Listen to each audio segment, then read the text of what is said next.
존경하는 도민 여러분, 서동욱 의장님을 비롯한 선배 동료 의원 여러분, 그리고 문금주 행정부사님과 김대중 교육감을 비롯한 관계공원 여러분 반갑습니다. 나주 출신 최명수 의원입니다. 본 의원이 대표 발의한 의안번호 제80번 수학기 쌀값 안정을 위한 양곡관리법 개정안 조속 처리건에 대해 제안 설명드리게 된 것을 매우 뜻깊게 생각합니다.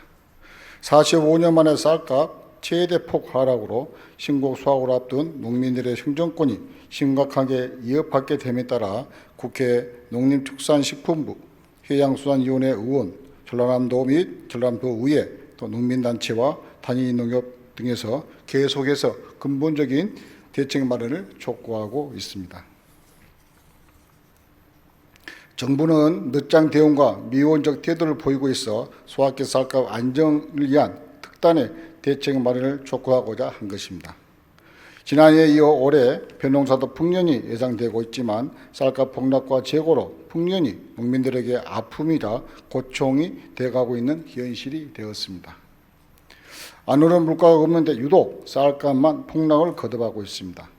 유류, 비료값 등을 포함한 생산비와 인건비도 오르는 상황에서 농민들로 하여금 이중 삼중의 고통을 겪고 만들고 있습니다. 과연 농사지어서 손에 쥘 수 있는 소득이 얼마나 되겠습니까? 현재 쌀값은 심각한 수준입니다. 지난달 25일 기준 쌀값은 20kg 기준 41,836원으로 지난해 같은 기간과 비교하여 24.4%나 폭락했습니다. 통계청의 2022년 벼 재배 면적 조사 결과 올해산 벼 재배 면적이 크게 줄지 않는 데다가 생육도 양호에 쌀값 하락이 반복될 게 불보듯 뻔합니다. 더 큰 문제는 재고는 계속 쌓이는데 본격적인 수확기까지 다가와 향후 쌀값의 바닥물을 추락까지 예상됨에 따라 농민들의 생계를 위협해 농업의 기반까지 흔들고 있다는 것입니다. 정부는 지난해 수확기 선제적인 시작 격리 조치를 취한다는 농업 현장의 목소리를 외면하고 한차례나 지난 2월과 5월에 이어 3차 격리에 나서면서 모두 37만 톤을 시장에서 사들였지만 쌀값 하락세는 멈출 기세를 보이지 않고 있습니다. 만일 정부가 지난해처럼 쌀 시장 격리 조치를 제대로 실시하지 못한다면 올해 쌀 과잉 생산에 따른 가격 폭락이 되풀이될 것은 마땅한 일입니다. 양곡관리법에는 생산량이 소비량을 3% 이상 초과하거나 전년 가격보다 5% 이상 하락할 경우 쌀 시장 격리를 할 수 있다고 규정하고 있습니다. 하지만 강제성이 없는 임의 규정이다 보니 요건 충족에도 불구하고 시장 격리 조치 후 시행 여부가 오로지 정부 당국자의 판단에 의해 좌우되고 있기 때문에 정부의 적극적인 대응이 이루어지지 않아 농민들의 불안감은 클 수밖에 없습니다. 수급 조절에 대한 심각성을 인지하고 있으면서도 가격 하락에 대한 충격을 농민들에게 전가하는 행태는 이제는 지양해야 마땅합니다.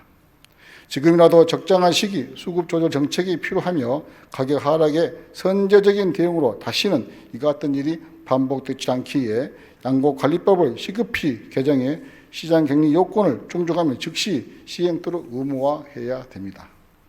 현재 국회에는 양곡관리법 일부 개정 법률안이 계류 중에 있습니다. 개정 법률안은 쌀 시장 격리 요건을 충족한 경우 시장 격리 의무화 등을 골자로 하고 있습니다. 존경하는 선배 동료 의원 여러분, 풍년이 오히려 쌀값 폭락으로 이어져 농심을 멍들게 하는 풍년의 역설이 반복되고 있습니다. 쌀값 하락은 농가 경제의 악화시킬 뿐만 아니라 쌀 생산 기반을 와해로 이어지고 식량 안보까지 위협받게 될 것입니다. 더 이상 농민들이 피해 보는 일이 없도록 근본 정비 국회에서 양곡관리법 개정안을 조속히 처리하여 명실상부한 자동시장 경제를 반드시 시행해야 합니다. 수확을 앞두고 삶의 터전이 논을 갈아엎는 우리 농촌의 비극이 더 이상 되풀이 되어서는 안 됩니다. 우리 농민들이 풍년을 기원하면서 안심하고 벼농사를 지을 수 있도록 본 건의안을 원하는 대로 의결해 줄 것을 부탁드리겠습니다. 이상으로 제안 설명을 마치겠습니다. 감사합니다.